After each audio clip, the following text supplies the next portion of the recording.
Hello दोस्तों, ये जानकर हमें बिल्कुल भी गर्व का एहसास नहीं होता कि इंडिया में पानी वर्ल्ड में सबसे ज़्यादा पोल्यूटेड पानियों में से एक है। वर्ल्ड में सबसे ज़्यादा पोल्यूटेड पानी के कंट्रीज़ की अगर आप बात करें तो इंडिया उस लिस्ट में टॉप करता है। डेफिनेटली ये कोई गर्व की बात तो नहीं है, लेकिन हाँ, ये जानना और समझना जरूरी है कि इंडिया में पानी बहुत ज़्यादा पोल्यूटेड मिलता है। इसके कारण बहुत सारे हो सकते हैं, चाहे ह्यूमन वेस्ट की बात करें या इंडस्ट्रियल डिस्चार्ज की बात करें, एग्रीकल्चरल वेस्ट की बात करें या पुअर वेस्ट मैनेजमेंट की बात करें। ये बेसिकली एक मैन मेड क्राइसिस है।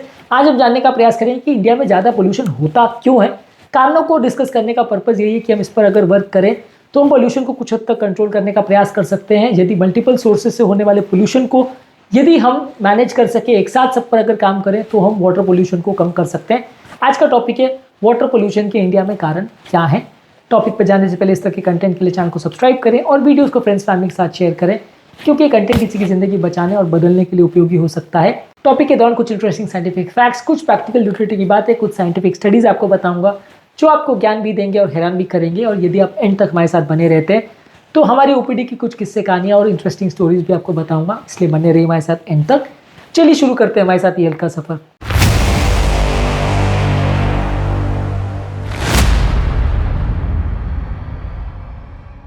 आपकी नज़र में इंडिया में वाटर पोल्यूशन का सबसे बड़ा कारण क्या है? कमेंट सेक्शन में लिखकर हमें बताएं। सबसे बड़ा इंपॉर्टेंट कारण मुझे जहाँ तक लगता है कि सब घरों से निकलने वाला वेस्ट वाटर जो है वो डायरेक्टली नदियों में और पानी में चला जाता है। हर पानी, हर नाला सीधे जाके नदी में ड्रेन हो जाता है, उसका कोई ट्रीटमेंट नहीं किया जाता।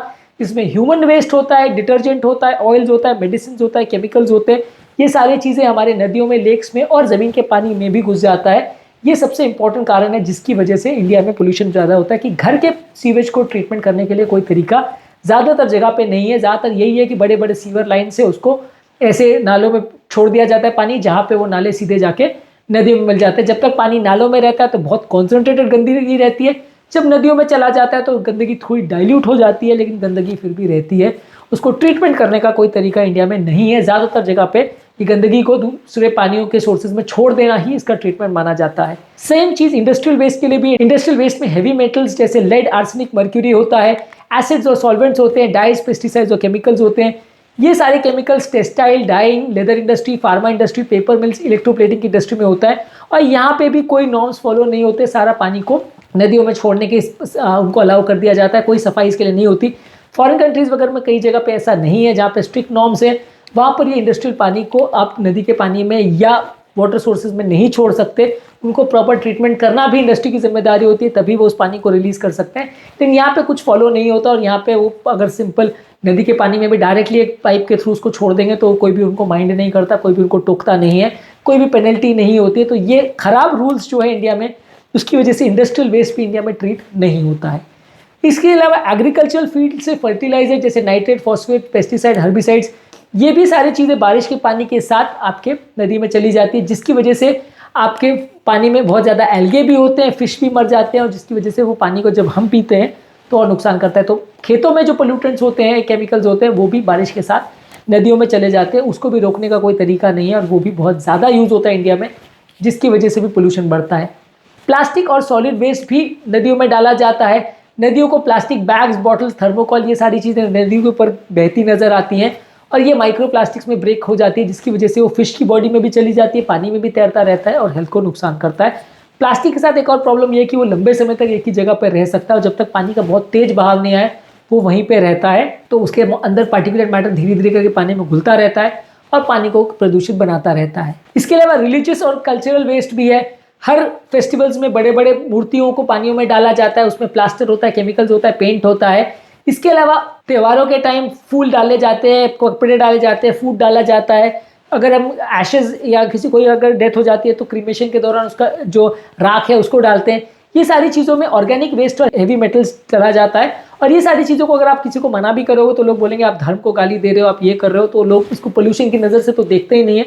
लोगों को ऐसा लगता है कि ये तो हक है, क्योंकि धर्म में लिखा है तो हम इसको फॉलो कर सकते हैं, भले पानी का जो भी हो, लेकिन ये करना तो ज़रूरी है, क्योंकि अगर उसको फॉलो नहीं किया जाएगा तो कुछ बड़ा अनर्थ हो जाएगा। तो लोग उसको मानते भी नहीं है और इस तरह के रिलीजियस और कल्चरल वेस्ट भी पानी में इंडिया में डाले जाते हैं। इसके अलावा हॉस्पिटल और फार्मास्यूटिकल वेस्ट जैसे antibiotics, chemical, syringes, blood waste, ये सारी चीज़ें भी पानी में जाते हैं, जिसकी वजह से ड्रग रेजिस्टेंट बैक्टीरिया भी ज़्यादा होते हैं। हॉस्पिटल वेस्ट को डिस्पोज करने के भी प्रॉपर तरीके इंडिया में नहीं है, जिसकी वजह से ये काफ़ी एंटर्स में पानी में डाल दिया जाता है, जिसकी वजह से पानी खराब होता है। इसके अलावा कई एरिया में माइनिंग होती है, जिसकी वजह से मर्क्यूरी, सिल्ट और आर्सेनिक ये पानी में निकलता है और ये पानी को बहुत ज़्यादा टॉक्सिक और टर्बिड बना देता है। कई लो लाइंग एरियाज में माइनिंग की जाती है, सैंड माइनिंग की जाती है, यानी मिट्टी निकाली जाती है, इसकी वजह से भी पानी का पोल्यूशन बढ़ता है। इसके अलावा कई बार अगर फ्यूल का लीकेज हो रहा है या ऑयल लीकेज हो रहा है, जैसे बोट्स है, पोर्ट्स है, रिफाइनरीज है, ये सारे छोटा मोटा जो लीकेज ऑयल का या फ्यूल का पानी में होता है, इससे भी कई मछलियां वगैरह मर जाती है और इससे भी पानी खराब होता है। इसके अलावा जमीन के पानी में कंटामिनेशन का वजह होता है फ्लोराइड, आर्सेनिक और नाइट्रेट्स। ये खासकर राजस्थान, यूपी, बिहार, बंगाल ये सब एरिया में ज्यादा देखने को मिलता है। वहां पे ये कंटामिनेट जो है धीरे धीरे करके ग्राउंड वाटर में मिल जाते हैं, जिसकी वजह से हम बोरवेल का पानी भी अगर पीते हैं तो वो भी नुकसानदायक होता है, क्योंकि उसमें भी बहुत सारे केमिकल्स मिल जाते हैं। इसके अलावा हमारे यहाँ सीवेज ट्रीटमेंट प्लांट्स प्रॉपर नहीं है, पाइपलाइंस भी कई जगह टूटी रहती है, कई बार ओपन ड्रेन सीधे पानी में चली जाती है। मेरे हिसाब से सबसे बड़ा प्रॉब्लम यही है और यही कारण है कि हमारे यहाँ का नदियों का पानी पीने से लोगों को diarrhoea, typhoid, hepatitis, kidney failure, cancer, hormonal problems, ये सारी चीज़ें होती रहती है। हम कोई भी चीज़ को क्लीन नहीं करना चाहते, हम सारी चीज़ों को नदियों में डाल देते हैं। हमें ऐसा लगता है नदी बहती चली जाएगी और सारा कचरा ले जाएगी। At the end of the day ऐसा कुछ होता नहीं है और सारा पानी और सारा कचरा हमें ही पीना पड़ता है। बस ये है कि हायर एरियाज में जो कचरा डाला जाता है वो लोअर एरियाज में लोगों को पीना पड़ता है। यानी कि अगर नॉर्थ एरिया में कोई या ऐसे एरिया में जहाँ से नदी का उद्गम हो रहा है वहाँ पे कचरा आप डाल रहे हो, तो जैसे जैसे नदी नीचे जाती जाएगी वो और पोल्यूटेड होती चली जाएगी, और जब तक वो समुद्र में ना मिल जाए उसमें पोल्यूटेंट्स रहेंगे। समुद्र के मिलने के बाद वो समुद्र को पोल्यूटेड करेंगे, तो हर जगह पे वो पोल्यूशन का हमें ही सामना करना पड़ता है। जितना बड़ा पानी का सोर्स है, पानी खुद को ही डाइल्यूट कर देता है, जिसकी वजह से थोड़ा इफेक्ट हो सकता है, कम हो जाए। पर कंपैरेटिवली ह्यूमन सोसाइटी के आसपास जितना पानी रहता है वो उतना ज़्यादा कॉन्सेंट्रेटेड वे में गंदा होता है। यानी सीवर का पानी सबसे गंदा होता है, जब वो नाले में जाता है तो उससे कम गंदा होता है, वो जब नदी में और तालाब में जाता है तो थोड़ा गंदगी और डाइल्यूट हो जाती है, और समुद्र में जाता है तो थोड़ा और डाइल्यूट हो जाती है। गंदगी का ट्रीटमेंट नहीं होता, सिर्फ डाइल्यूशन होता है, जो कि एक प्रॉपर तरीका नहीं है। और यही कारण है कि वर्ल्ड में सबसे ज़्यादा गंदा पानी इंडिया में ही शायद देखने को मिलता है। और भी ऐसे कंट्रीज होंगे जो इतने गरीब हैं और जहाँ पे ऐसे ही काम होता है, पर कंपैरेटिवली आप मान सकते हैं कि one of the most important कारण इंडिया में इतनी ज़्यादा बीमारियाँ होती है, उसका कारण ये खराब पानी और खराब हवा है, जिसकी वजह से लोगों को पोल्यूशन की वजह से प्रॉब्लम झेलनी पड़ती है, बहुत सारी बीमारियाँ होती है। इनफैक्ट धीरे धीरे करके वर्ल्ड का कैंसर कैपिटल भी इंडिया बनते जा रहा है। पहले तो खाली डायबिटीज़ और हार्ट अटैक ही इंडिया में सबसे ज़्यादा देखने को मिलते थे, अब तो कैंसर भी ऐसा हो गया है कि फॉरेन कंट्रीज़ में कैंसर का चांस कम हो रहा है और इंडिया में कैंसर का चांस बढ़ रहा है। तो कंपैरेटिवली धीरे धीरे करके वर्ल्ड का कैंसर कैपिटल भी इंडिया ही बनने वाला है। ऑब्वियसली कोई तारीफ की बात नहीं, ये बुराई की ही बात है कि ये हमारे लिए कोई ऐसा ताज नहीं है जो हमने पहना है, ये एक बुराई ही है जिसको हम धीरे धीरे करके धारण कर रहे हैं। उम्मीद करूंगा कि आज के टॉपिक में कुछ नई बातें जानने को मिली होगी। जो लोग हमारे चैनल पर नए हैं, मैं रिक्वेस्ट करूंगा कि चैनल को सब्सक्राइब करें। हमारे चैनल का पर्पज़ है हेल्थ एजुकेशन के द्वारा लोगों को हेल्दी बनाना। इस मिशन में आप हमारे सहभागी बन सकते हैं। चैनल को सब्सक्राइब करके, वीडियोज़ को लाइक करके, कंटेंट्स को शेयर करके।